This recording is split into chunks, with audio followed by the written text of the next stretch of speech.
Bienvenidos y bienvenidas al magazine de OVE. Hoy celebramos el Día de las Letras Canarias, así que la auténtica protagonista será la literatura en este programa. Y vamos a comenzar con nuestro primer invitado. Él es Carlo Battaglini y vamos a conocer por qué ha decidido dedicarse a la escritura. Así que, Carlos, yo creo que esta es la primera pregunta. ¿Por qué has decidido dedicarte exclusivamente a la literatura? Bueno, buenos días, Domingo, y gracias por haberme invitado. Pues es una historia que he contado unas cuantas veces y como es un poco larga, la voy a resumir. Pues básicamente es la historia de una pasión incontenible, que es la escritura en mi caso. Entonces llegó un momento dado en que tenía que tomar la decisión de dedicarme a la literatura, porque si no me iba a convertir en una persona frustrada probablemente dentro de unos años. Yo tenía mi trabajo, mi oposición, mi puesto en el Servicio Exterior de la Unión Europea después de muchos años de sacrificio, de trabajo, y me gustaba, lo disfruté, pero llegó un momento dado en que las dos facetas eran incompatibles por falta de tiempo. Yo tenía un ritmo productivo muy bajo debido a estos compromisos laborales y también un proceso de formación que yo consideraba básico. Pero al final me di cuenta que necesitaba tiempo y la única manera era dedicarme en cuerpo y alma a la escritura, hasta que al final tomé la decisión allá por el año 2017. Aquí cumplí 40 años por ella, dije, o lo hago ahora o me arrepentiré. Uh-huh. Y bueno, los tenemos aquí. Estos son tus dos primeras criaturas. Sí. Tus dos primeras criaturas. Me voy de aquí, que no todavía te quedas aquí, no te vayas, Sí, me voy de aquí, sí. Y otras hogueras, sí, ¿no? Correcto. Claro, el proceso, mañana precisamente además vas a tener una charla en el almacén, sí. ¿no? Con otro escritor y periodista además, sí. Lo tengo por aquí apuntado, sí. Eduardo Laporte. Correcto. Y que vas a hablar precisamente de los entresijos de la creación literaria, ¿no? Es decir, claro, nosotros vemos esto, ¿no? Que es el trabajo tuyo hecho, pero claro, detrás de esto estarán los entresijos de la creación literaria, ¿no? Sí, detrás de eso hay otros 10 libros más, seguramente, o 15 más, porque hay un proceso de trabajo, de sacrificio, te diría incluso también medio paranoico en ocasiones, pero al final todo se justifica cuando la obra se termina, se lee y si hay suerte se disfruta. Y mañana precisamente, como has mencionado, vamos a hablar de eso con Eduardo Laporte, que es un escritor navarro muy bueno y muy reputado. Y voy a hablar con él mañana en el almacén a partir de las 7:30, no solo de los entresijos literarios, sino también un poco de nuestros escritores favoritos, los escritores que nos gustan más, menos. Va a ser un poco abierto, todavía lo estamos ensayando, pero va a ser un poco abierto. Entresijos literarios, escritores favoritos, también queremos que el público intervenga y van a haber unas cuantas sorpresas también seguramente.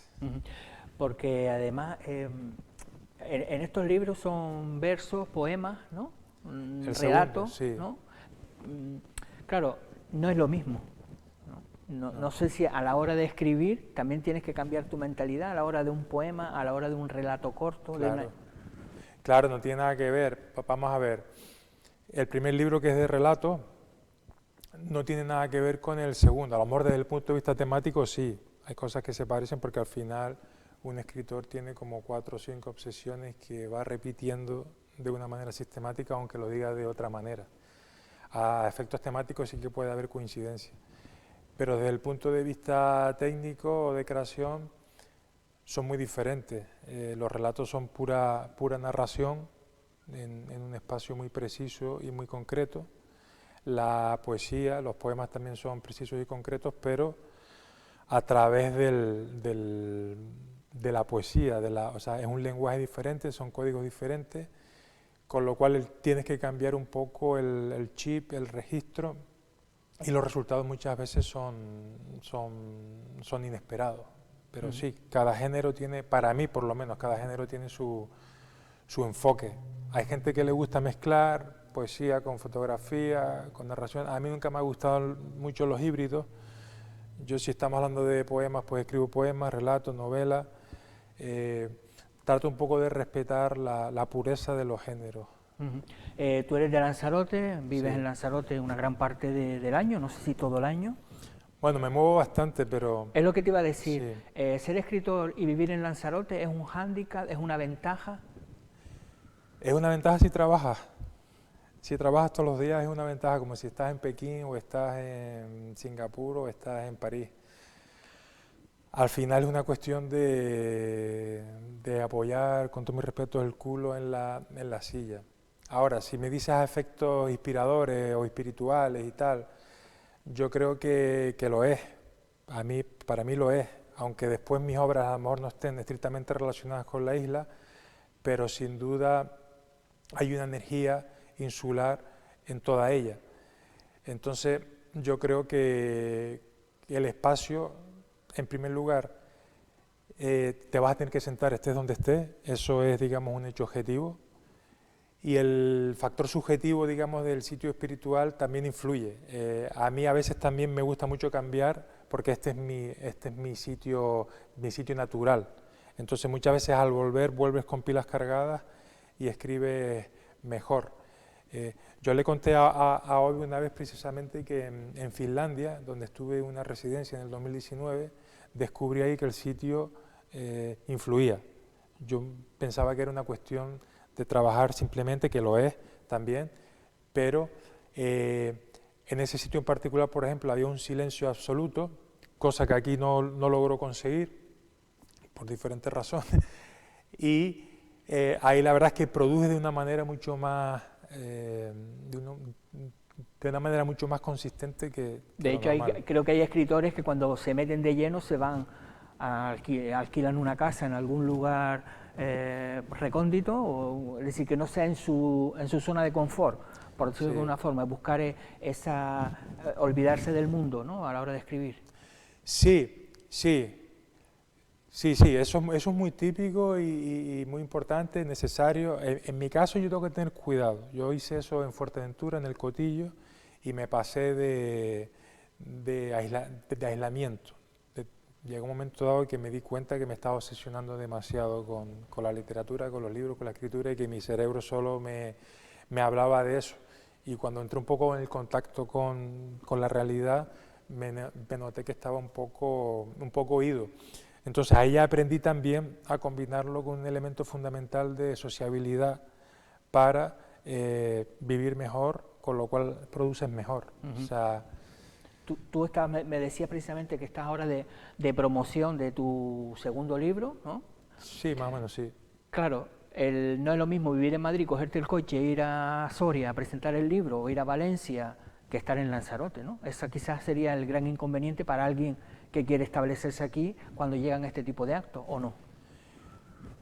Bueno, la movilidad insular es sencilla, eso está claro. La movilidad interinsular no es tan sencilla, pero hoy en día está bastante, las islas están bastante bien conectadas. El problema es pernoctar.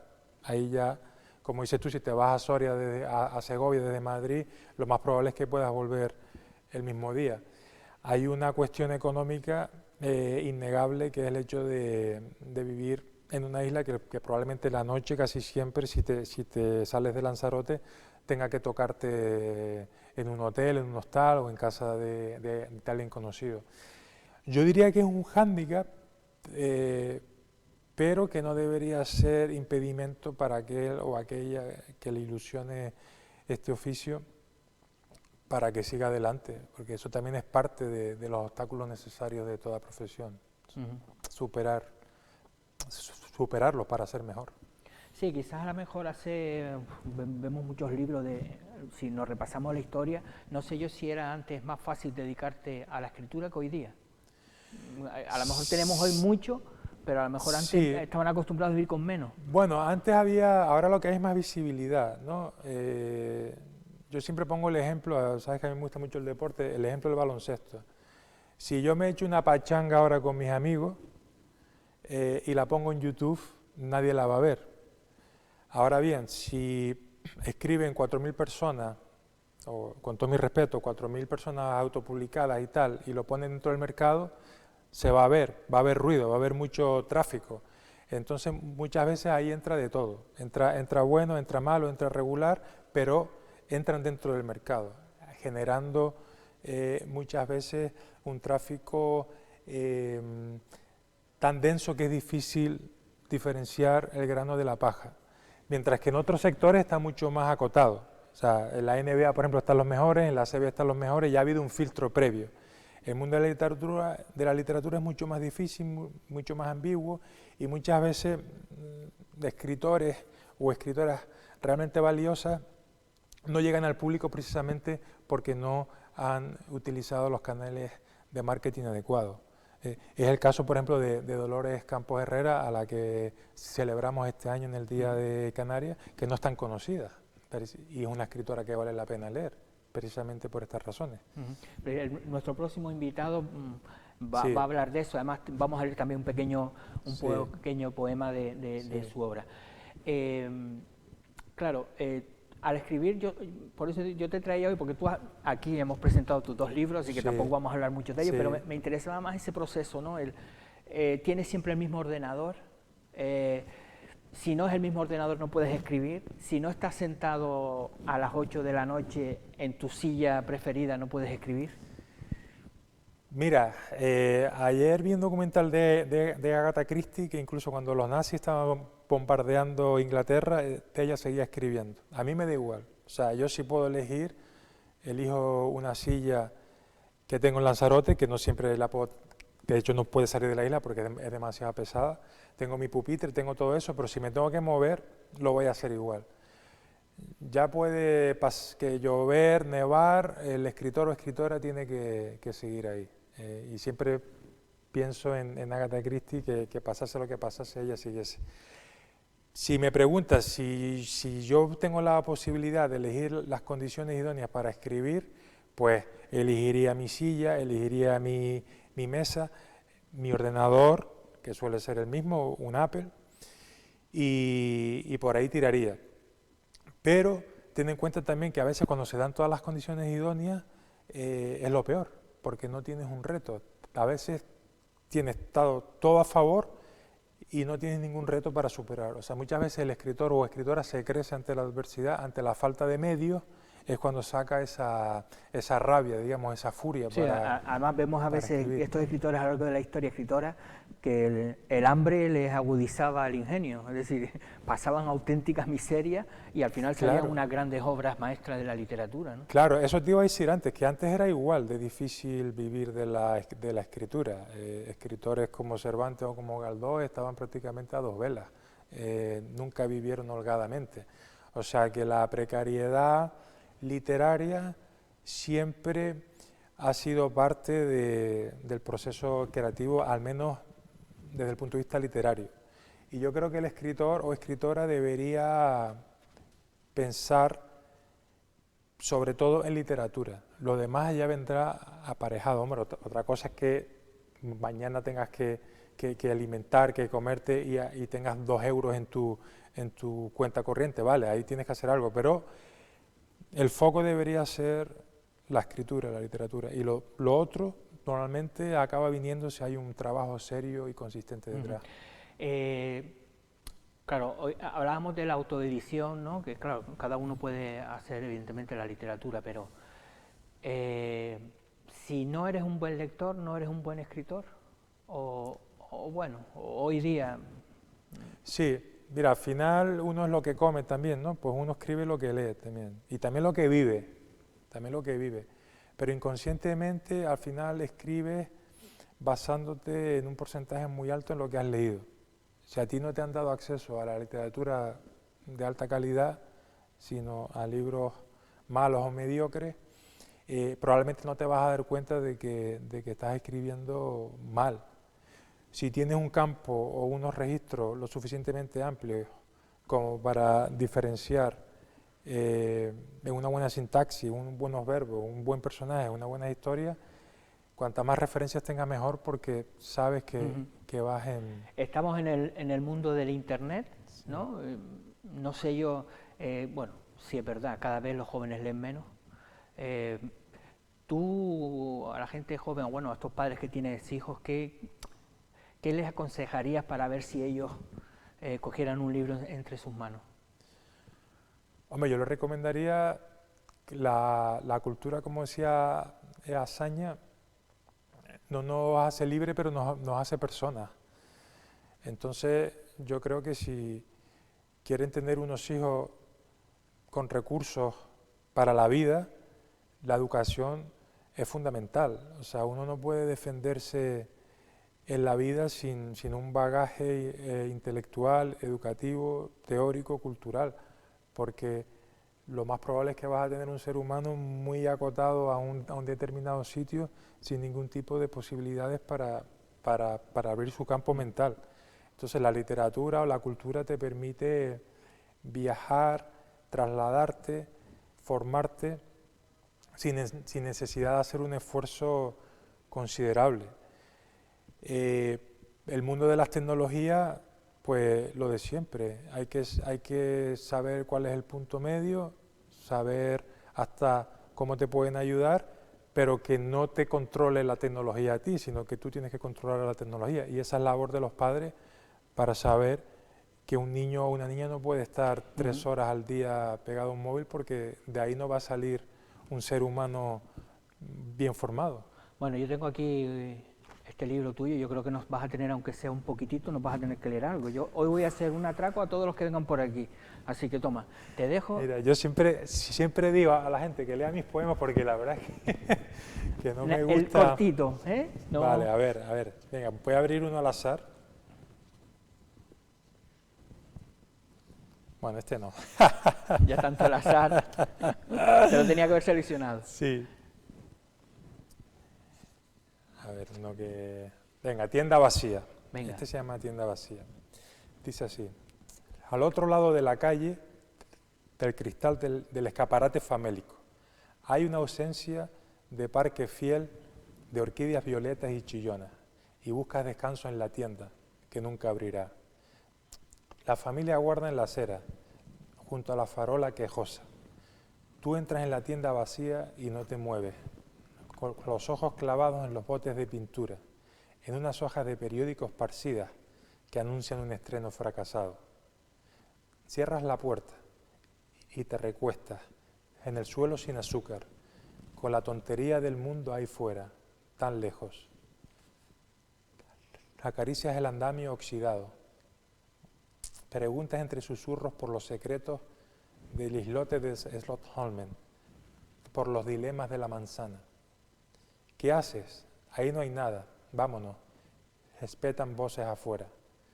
Tú te aprietas contra la columna, desconchada, sauce cómplice. Bueno, pues mejor que terminar con este poema, se lo recomendamos a que la gente lo compre, Otras hogueras, y si no me voy de aquí, que es el primer libro. Bueno, Carlos, gracias por estar con nosotros. Cuando tengas tu próximo libro, novela, lo que tengas, ya sabemos que vas a venir por aquí a presentarnos, y gracias de nuevo por estar con nosotros. Gracias a ustedes, muchísimas gracias.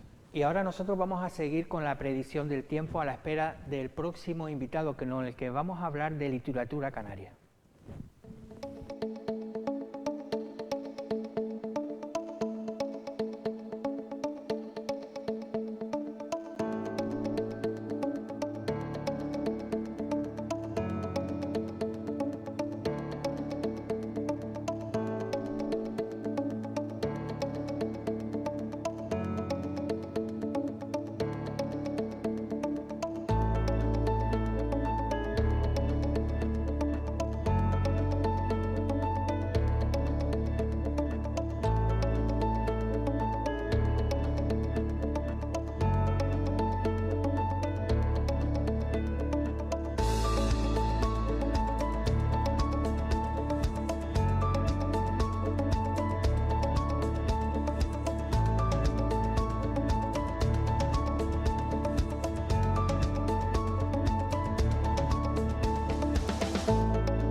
Bueno, sabemos que es una historia prácticamente imposible, es decir, pero vamos a conocer un poquito mejor a algunos de los escritores canarios, porque como le decía al principio, hoy celebramos el Día de las Letras Canarias y qué mejor que contar con un filólogo, profesor, escritor. Sebensui, ¿cuánto tiempo que no te teníamos por aquí en este programa? Bueno, no sé si Ove te ha traído, yo creo que sí. No, es lo ¿No que viniste a lo de la presentación? es lo que tiene Claro. trabajar por las mañanas, ¿vale? Pero sí Exacto. que estuve invitado, lo cual Sí, le agradezco a Habla Ove y de al la- compañero Pepe Betancourt. Claro, era de la exposición sobre Ángel Guerra, que todavía se puede ver en Teguise. Sí, hasta casi finales del mes de marzo puede visitarse en horario de mañana, y también los domingos, coincidiendo con el mercadillo, se abre una exposición sobre Ángel Guerra, que es Ahí la el estamos viendo. escritor que consideramos pues un poco señero de la isla de Lanzarote, y al que en más de una ocasión hemos propuesto precisamente Es lo que te iba a como decir, autor que del Día de las Letras Canarias. Hoy vas a venir tú un poquito reivindicativo, porque hay que decir que hasta ahora ningún escritor canario se le ha dedicado un Día de las Letras Canarias. Ningún escritor canario de Lanzarote se le ha dedicado ningún Día de las Letras Canarias, pero ni de Lanzarote, ni de Fuerteventura, ni de La Palma, ni del Hierro. Solamente de casualidad, una vez, y digo de casualidad, uno de La Gomera, Pedro García Cabrera, que nació en La Gomera, pero que desarrolló toda su obra en la isla de Tenerife, ¿no? El resto, es decir, y vamos ya pues por 17, creo recordar, desde el año 2006 en adelante, celebrando cada 21 de febrero el Día de las Letras Canarias, todos los autores y autoras han sido de Gran Canaria y de Tenerife.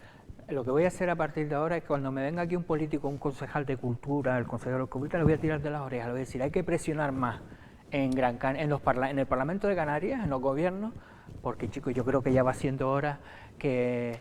Porque además estamos hablando de escritores, escritoras, en este caso escritores, porque que no es que sean malos, no es que estemos hablando de alguien que es que no haya escrito nada, que es que nosotros queramos decir, vamos a que lo nombren porque vivimos en Lanzarote, no. Pero bueno, No, ahora hablamos hecho, de ello, ahora hablamos de ello. Precisamente Ángel Guerra, que es un autor, vamos, La Lapa, que es la novela más conocida de Ángel Guerra, el propio, vamos, varios profesores de la Universidad de La Laguna y todos los manuales de historia de la literatura, ¿no? Siempre la nombran como una de las novelas mejor logradas del regionalismo canario. Pero bueno, vamos a empezar por el principio. Vamos para allá. Hoy es el Día de las Letras Canarias. ¿Por qué hoy y por qué se decidió? ¿Y a quién? Bueno, el 21 de febrero fue la fecha que eligió el Gobierno de Canarias en su momento para celebrar el Día de las Letras Canarias, haciéndolo coincidir con el centenario de la muerte de Viera y Clavijo. Se trata de establecer una especie de paralelismo con el 23 de abril, ¿no? El Día del Libro, que se conmemora con motivo de la muerte de Cervantes y de Shakespeare, pues aquí de Viera y Clavijo, que es ese gran polígrafo de Canarias, un gran representante evidentemente de la ilustración en el archipiélago, y el que en cierta medida en el siglo XVIII vino a poner un poco de orden en los estudios históricos de Canarias, literarios también, si queremos. Y bueno, pues también influyó otra cuestión, y es que nació en una isla y murió en otra, es decir, en Gran Canaria de Tenerife. Es lo que te iba a decir, no lo mismo nacer en una isla y morir en otra, es que nació en Gran Canaria y murió en Tenerife. ¿Tú te imaginas a los canariones enfadados si hubieran elegido a alguien de Tenerife? Claro. O a los de Tenerife enfadados. Sí, Entonces, sí. de esa manera quedó ex aequo.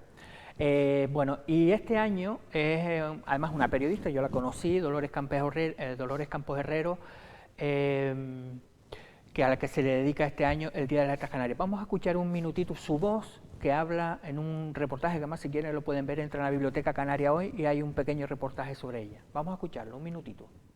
Yo creo que escribir es un ejercicio de pasión continua, de disciplina incansable y por supuesto de resistencia a prueba de paso de días, a prueba, bueno, pues de a veces de silencios o a prueba, bueno, yo creo que sobre todo escribir es esperar el momento oportuno, ¿no? Es trabajar y esperar el momento oportuno. Se escribe por muchas cosas, se escribe porque uno necesita comunicarse con sus congéneres, ¿no? Uno necesita pues explicarse incluso al mundo, conocerse a sí mismo, conocer a los demás.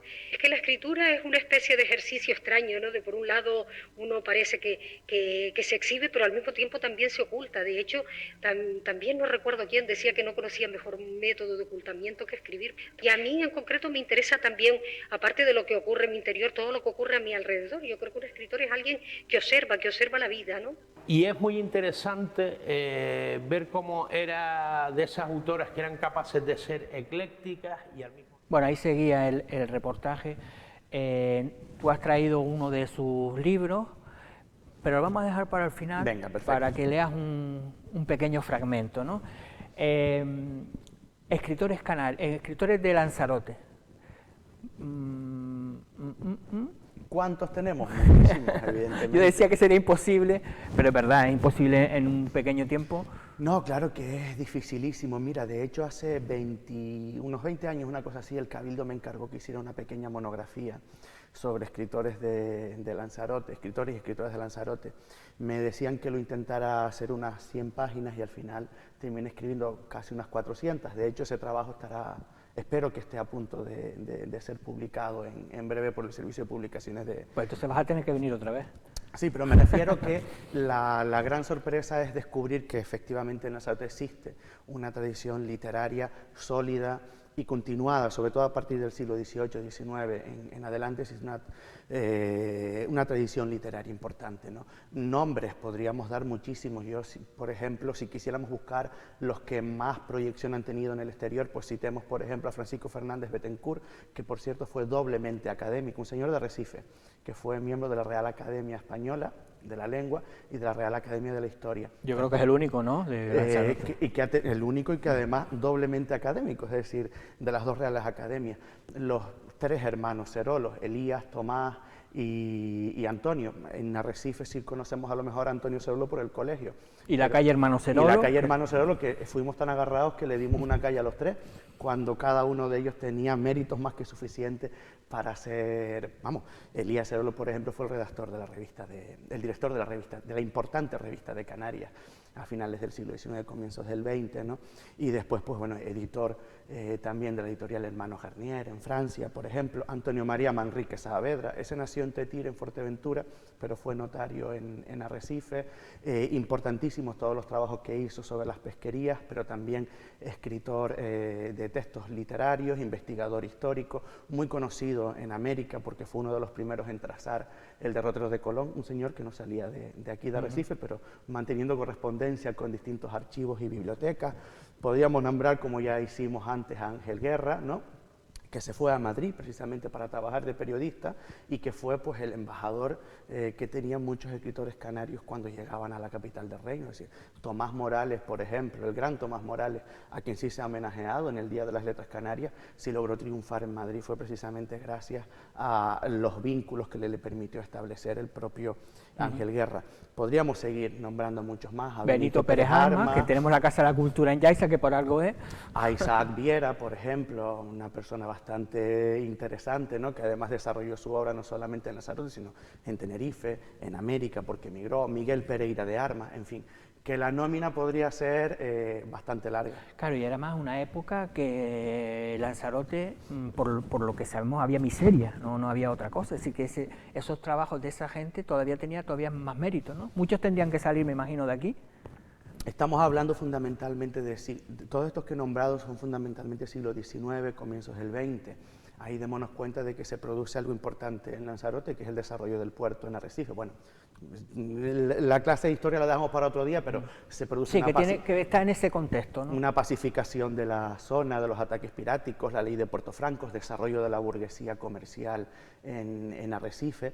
Dése usted cuenta de que si echamos un vistazo, por ejemplo, ya que estamos en un contexto periodístico, a la producción periodística que había en Lanzarote a lo largo de todo el siglo XIX y comienzos del XX, nos quedaríamos asombrados porque al mismo tiempo existían muchísimos periódicos, probablemente más que ahora, pero en un contexto bastante más deprimido que el actual. Periodismo y literatura también estaban muy unidos en ese momento, ¿no? De hecho, la mayoría de ellos aprovechaba precisamente las páginas de la prensa para darse a conocer, y el salto lo dieron desde la crónica periodística a la crónica literaria. Es una constante muy repetida en buena parte de los escritores de la literatura canaria en general y de la literatura lanzaroteña en particular. Porque además, claro, estábamos hablando también de una población con un analfabetismo casi crónico, ¿no? Claro, lo que pasa es que, bueno, casi todas estas personas pertenecían pues a esa élite social burguesa, ¿no? Prácticamente todos los que he nombrado. Es decir, si tuviésemos que buscar algún nombre que no perteneciera a la burguesía, sería el de Víctor Fernández Jopar, el salinero, ¿no? porque quitándolo a él, todos los demás pertenecían a la burguesía. Pero es que es lógico, ¿qué vas a esperar en esa época? Tú también, bueno, ahora estás en el centro de profesores, ¿no? Pero eres profesora, has estado muchos años también dando clases. Y seguiré, espero. Seguiré. Claro, los alumnos de hoy día, cuando estaba antes hablando precisamente también con Carlos, con el tema de coger un libro, yo imagino que eso es una guerra que tienen hoy día los profesores, ¿no? Pero yo creo que a veces tenemos una visión tan mala de la juventud. Continuamente estamos diciendo que si los jóvenes de hoy en día, yo tengo una visión bastante más optimista.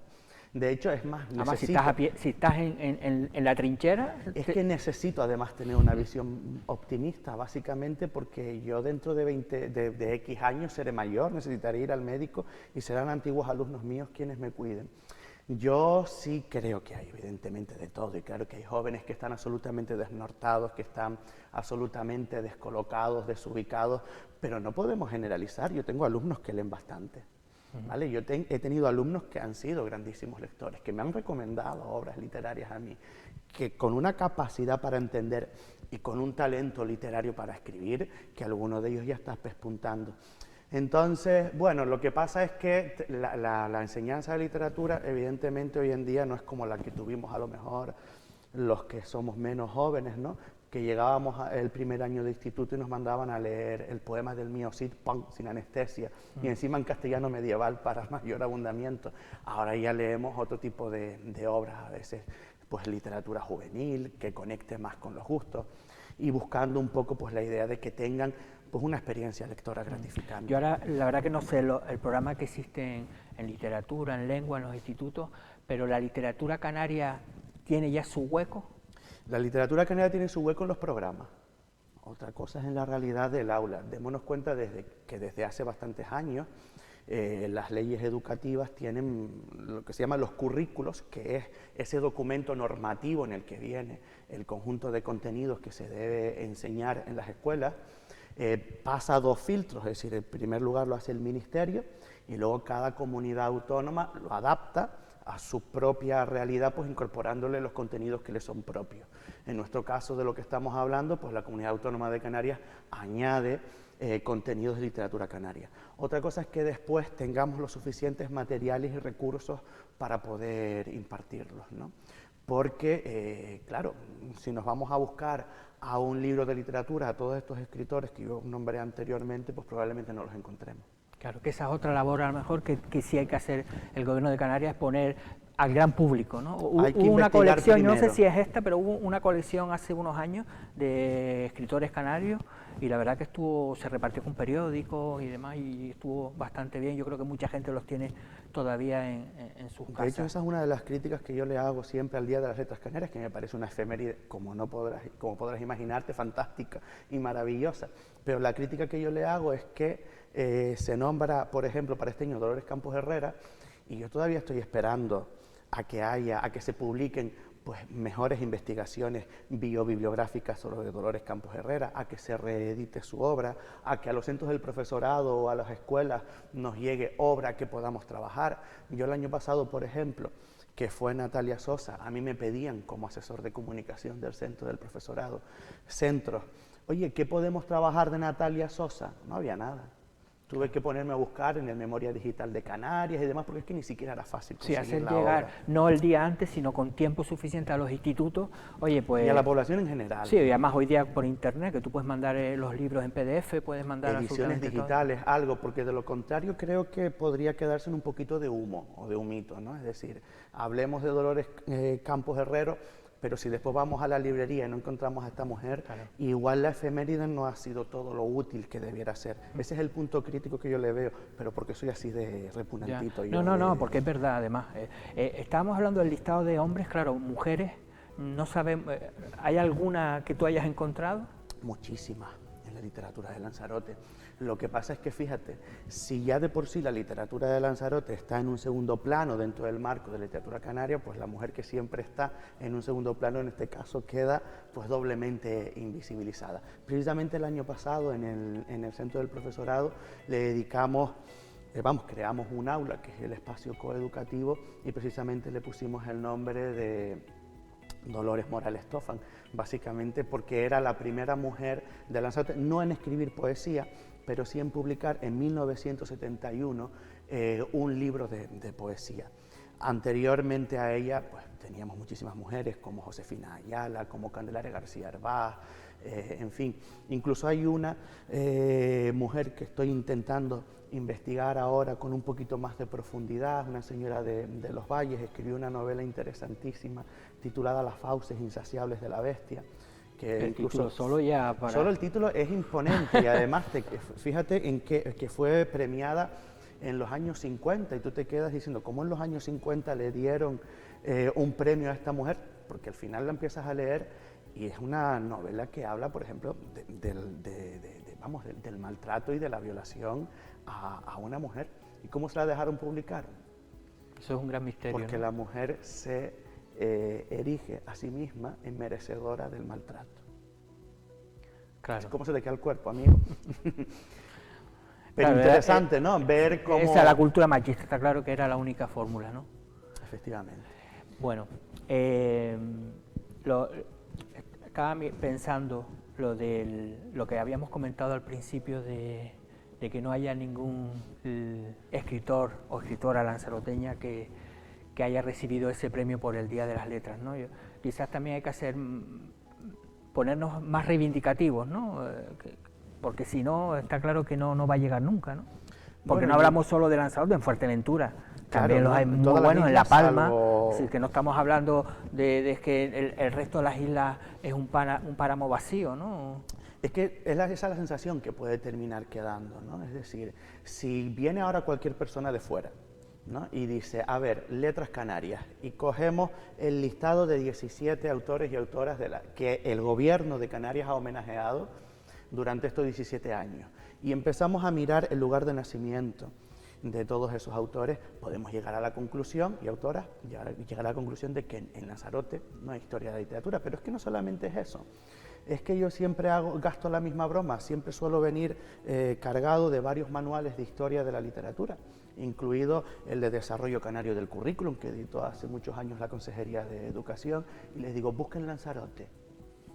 Y te aparece Clavijo y Fajardo en el siglo XVIII, Ángel Guerra, a lo mejor de Benito Pérez Armas, y del siglo XX Félix Hormiga. Da la sensación de que más allá de esos 4 nombres no ha habido nada, y todavía Lanzarote tiene cierta fortuna. Claro. Búscame algo del Hierro, búscame algo del Hierro. De La Palma sí, de siglos atrás, porque sí, La Palma era una isla rica. Y fue una isla de realengo, ¿no? Claro, por eso digo que tuvo su esplendor. Entonces se puede terminar trasladando la sensación de que en estas islas o no ha habido nada, o lo que ha habido no ha sido digno de ser contado. Claro, cuando mucha gente se enfrenta a un libro escrito en el siglo pasado o hace un par de siglos, puede caer en la tentación de decir, es un tostonazo, ¿no? Puedes caer en esa sensación. Es decir,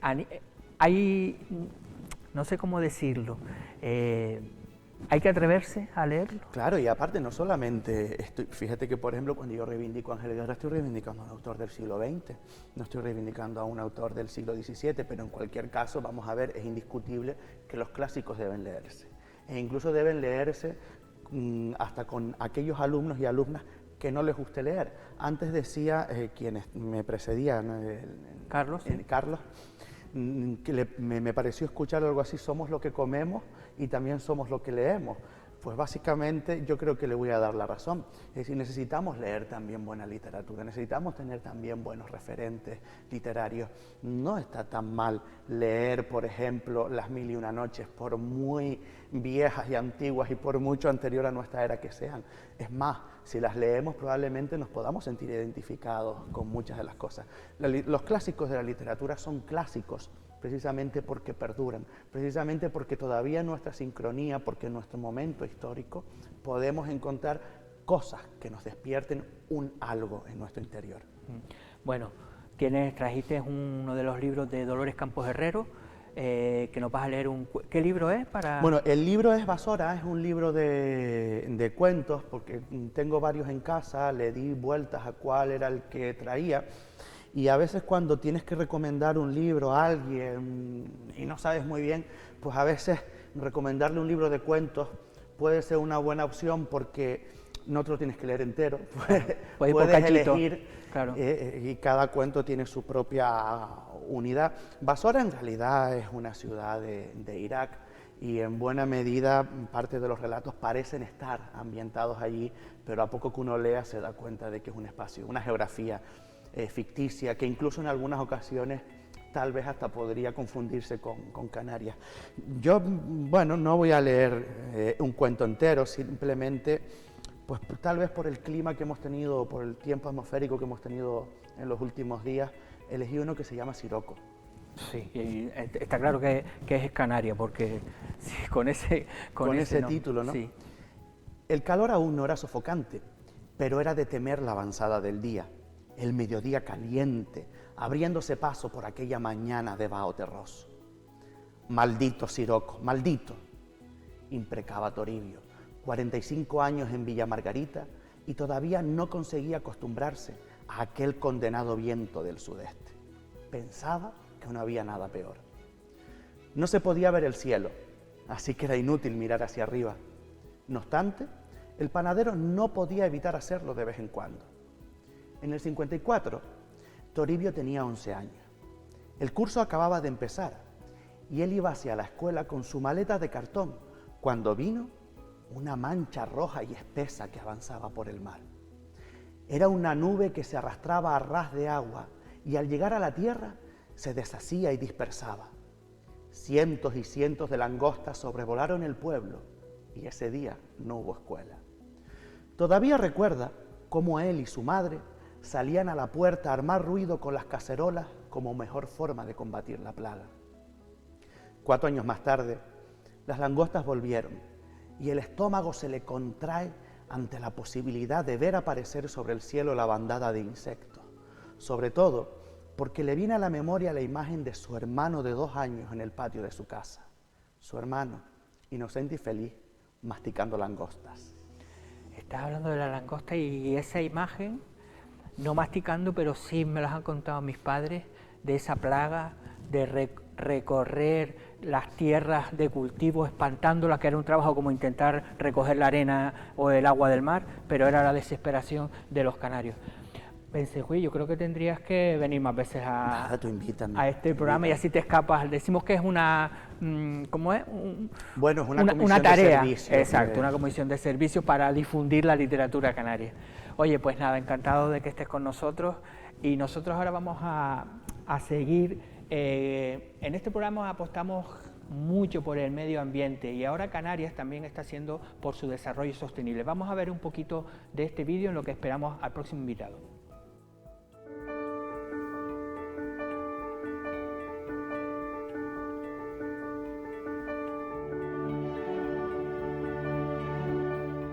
Canarias es una de las regiones del planeta con mayor biodiversidad y endemismos propios, pero al mismo tiempo, por su condición insular, es uno de los territorios con mayores riesgos frente a los efectos devastadores del cambio climático.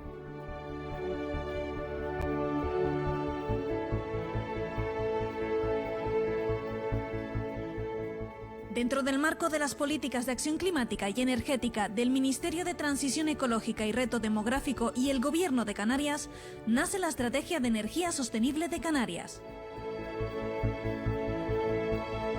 Un programa de inversiones englobado en el Plan de Recuperación, Transformación y Resiliencia que dará un impulso definitivo a la reconversión del sector energético de las islas en los próximos años, para lograr entre todos y todas un territorio más sostenible, resiliente y descarbonizado.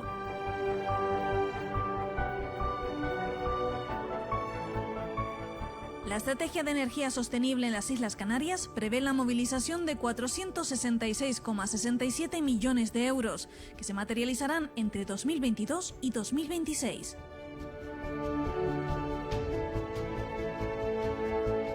El volumen de inversión contemplado en esta estrategia tendrá un impacto económico significativo, movilizando una inversión total del orden de 820 millones de euros, que permitirá la instalación de 360 megavatios de potencia renovable y el apoyo a más de 850 actuaciones, con el cumplimiento a la contribución a los objetivos globales del Plan de Recuperación y Resiliencia. Esta estrategia se compone de 7 programas de inversión.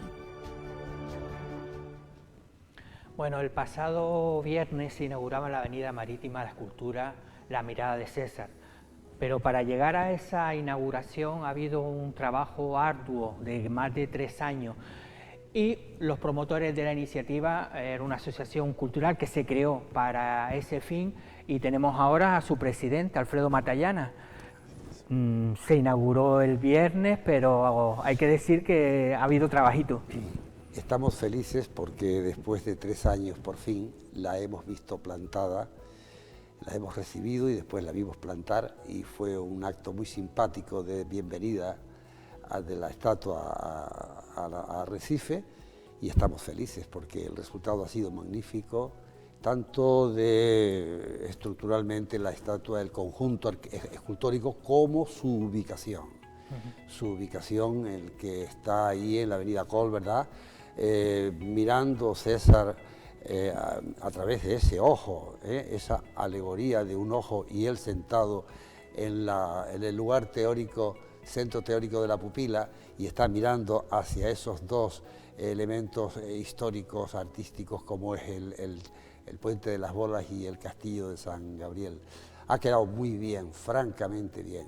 Ahí estamos viendo la instalación, a ver si nos lo pone en grande para verla mejor. Eso fue el pasado viernes, que costó también lo suyo. Empezamos a las 9 de la mañana, sería esa hora cuando llegó el camión con los elementos. Porque hay que decir que esa escultura pesa unos cuantos kilos, ¿eh? Sí, 1 tonelada prácticamente. Es de... 1 tonelada. De bronce, ¿no? Es de bronce, de bronce. Se hizo en el diseño y la ejecución es de Manolo González, que es un escultor gran canario, que por cierto conoció a César en su día y tuvo una ilusión muy grande de poder ser el encargado de llevar a cabo la obra. Y luego la fundición es de la fundición Bronzo de La Laguna, ahí vemos en imagen con la... Y ahora tenemos ya la escultura instalada, ya mirando César hacia el mar. Efectivamente, y ya se ve perfectamente esa estatua como es, ¿verdad? El ojo, va a ser además una estatua que mucha gente está hecha precisamente para que te puedas sentar al lado de él. Sí. Yo le he visto ya gente hasta dándole un beso. Efectivamente. La interacción, esta estatua, como el autor quería, que tú invitara a la interacción. Hay espacios a los lados de César para que la gente se pueda sentar, hacerse un selfie, charlar con él, hacerle una regañifa o darle un beso en los labios, como hay una foto que ha circulado por ahí. Mira, ahí está ahí viendo hay precisamente este encuadre es muy bueno.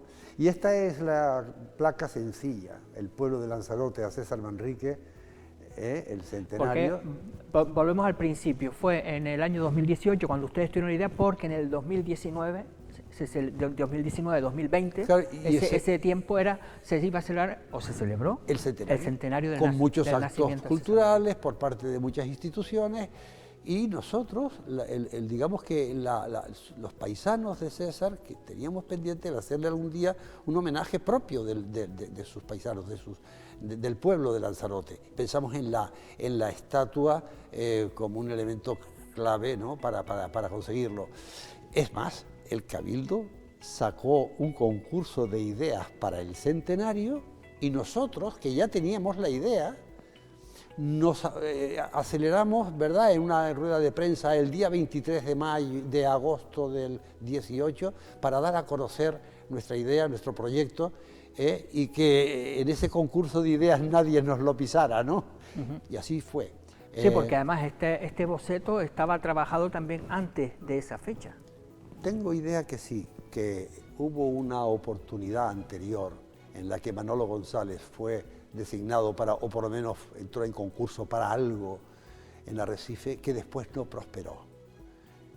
Pero esa idea él la tenía celosamente guardada y cuando él concursa con nosotros, ¿verdad?, y con 12 escultores más, él apostó por esa idea que ya tenía, ese boceto que ya conservaba, y fue claramente ganador.